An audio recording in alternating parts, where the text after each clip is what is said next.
इमरान खान तुम इनको रुला रहे हो, आवाम इनको दौड़ा रही है और इंशाअल्लाह हम उस वक्त तक दौड़ाएंगे जब तक कि इनको बहरिया अरब में डुबो नहीं देते। अस्सलाम वालेकुम, मैं हूँ हसनैन, आप देख रहे हैं नया पाकिस्तान। इस वक्त मैं कराची में मौजूद हूँ। कराची के लोगों से बात करते हैं, पूछते हैं कराची में किसकी हुकूमत आएगी और आइंदा आने वाले इलेक्शन में सिंध की किसकी हुकूमत आएगी। जी अस्सलाम वालेकुम। वालेकुम अस्सलाम। आपका बहुत बहुत शुक्रिया कि जो आपने और आपके तमाम टीम जो पाकिस्तान के अवाम की खिदमत कर रहे हैं, अल्लाह इसका आपको ज़रूर अजर देगा।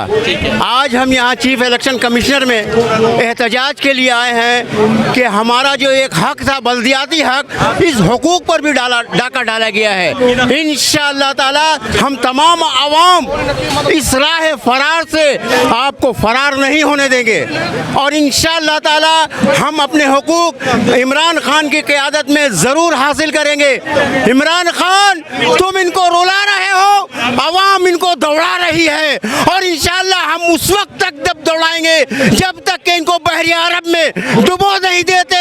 इन चोरों, लुटेरों और डाकुओं को बहरिया अरब में इस मुल्क के अवाम, खास करके कराची के अवाम, सिंध के अवाम इनको डुबोएगी और इनका सारा जो चोरी का पैसा जो इस अवाम का है, हम इंशाअल्लाह अवाम इसके अपनी ताकत से इमरान खान के ज़रिए से इनके तमाम चोरी की हुई दौलत को हासिल करेंगे और पाकिस्तान को उरूज पर ले जाएंगे। आमीन सुम्मा। अच्छा, मुझे ये बता दें, जो पंजाब असम्बली में चल रहा है, जो खरीदो फरोख्त जारी है, जरदारी साहब वहाँ जाके बैठे हुए हैं, उसके बारे में क्या कहना चाहेंगे? इसके बारे में मेरा यही ख्याल है कि जरदारी साहब, आप जो बीमारी फैला रहे हैं, अल्लाह आपसे ज़रूर पूछेगा। ये हमारे पैसे हैं जो 30 करोड़ 40 करोड़ में इंसान को ख़रीदा जा रहा है और वो कौन ऐसा इंसान है जो जानवर की तरह नोटों डॉलरों में बिक रहा है? क्या उसके बाप ने इसको ऐसी सबक सिखाई है कि तुम जाकर डॉलरों में बिक जाओ, ईमान का सौदा करो? जरदारी साहब, आपसे ये दरख्वास्त है कि आप भी किसी मुसलमान के बेटे हो, इस्लाम पसंद हो, आप हुसैनी लश्कर के जानिसार हो। आज पाकिस्तान और इस्लाम पर जो कुछ हो रहा है, खुदा के लिए हुसैन रज़ियल्लाहु ताला अन्हु का वास्ता, ये बेईमानी इस आवाम के साथ ना करें, इस कौम के साथ ना करें, पाकिस्तान के साथ खिलवाड़ ना करें। किसी बैरूनी आकाओं के आशीर्वाद से हुसैन को उसकी इज्जत को पामाल ना करे। अल्लाह आपको नेक तौफीक अता फरमाए। मुझे ये बताएं, यहाँ सिंध में आने वाले दिनों में किसकी हुकूमत आने वाली है? इंशाअल्लाह ताला। इसीलिए तो जरदारी साहब और पीडीएम के पूरे लोग पंजाब में जमा हो गए हैं। उन्होंने पंजाब का हशर देख लिया है और इंशाअल्लाह ताला पंजाब की तरह इस कराची में भी वही होने वाला है जो इमरान खान के साथ और इमरान खान ने पंजाब में किया।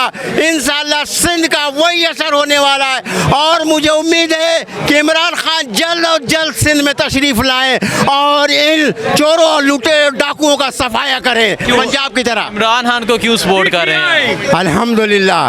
अल्हम्दुलिल्लाह, क्या सवाल किया आपने।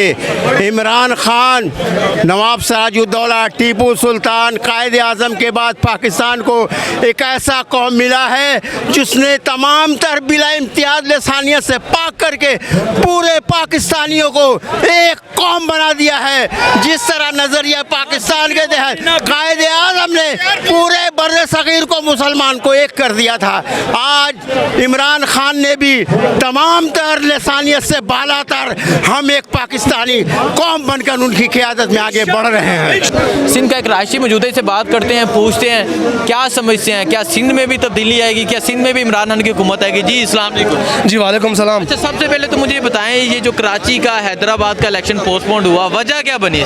सर, इसकी वजह यह है जो 17 तारीख को पंजाब में इलेक्शन हुई ना, तो वहाँ पे जरदारी माफिया ने देखा कि वहाँ पे भुट्टो मर गया था, वो पंजाब वालों ने कर्ज देने से जवाब दे दिया।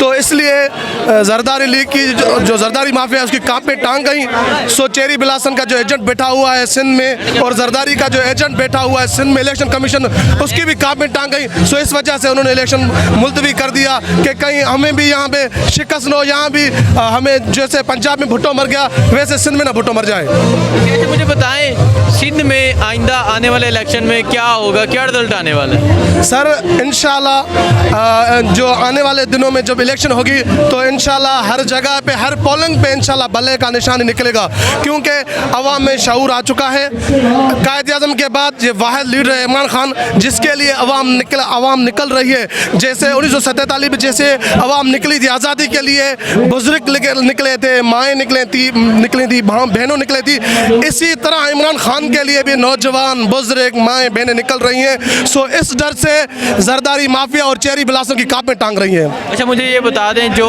पंजाब असम्बली में चल रहा है, जो आसफ अली जरदारी साहब वहाँ जाके लाहौर बैठे हैं, उस बारे में क्या कहना चाहेंगे? जी ये जो जरदारी ने सिंध को तबाह करके, एक बात आपको बताऊं हसनन, सबसे ज़्यादा बीमारी है ना जरदारी है। आप थर में देखें बच्चे भूख से मर रहे हैं, प्यास से मर रहे हैं। सिंध में सबसे ज़्यादा बच्चे कम उम्र में मर जाते हैं। सिंध का सारा पैसा जरदारी चेरी बिलासन पे लगा रहा है। वहाँ पे हमारे MPs खरीद करने की कोशिश कर रहा है, मगर अल्हम्दुलिल्लाह ऐसे नहीं होगा। अवाम में शऊर आ चुका है। MPs जो हमारे हैं वो शऊर वाले हैं, वो बागैरत हैं। इंशाल्लाह वो PTI को वोट देंगे और CM हमारा ही लाएंगे। बहुत शुक्रिया चाचा, अस्सलाम वालेकुम। यहाँ कराची में सिंध में किसकी हुकूमत आएगी? देखिए मैं खुद 85 ईयर्स ओल्ड हूँ और तहरीक पाकिस्तान में हिस्सा लिए जितने आज हुक्मरान हैं ये सब मेरे सामने के लौंडे हैं। ये अपनी माँ बहनों को बेच के वो सारा जरदारी का पिल्ला जो कहते हैं वज़ीर आज़म बनेगा, वो सारा जो है गालियाँ देना पड़ेगा।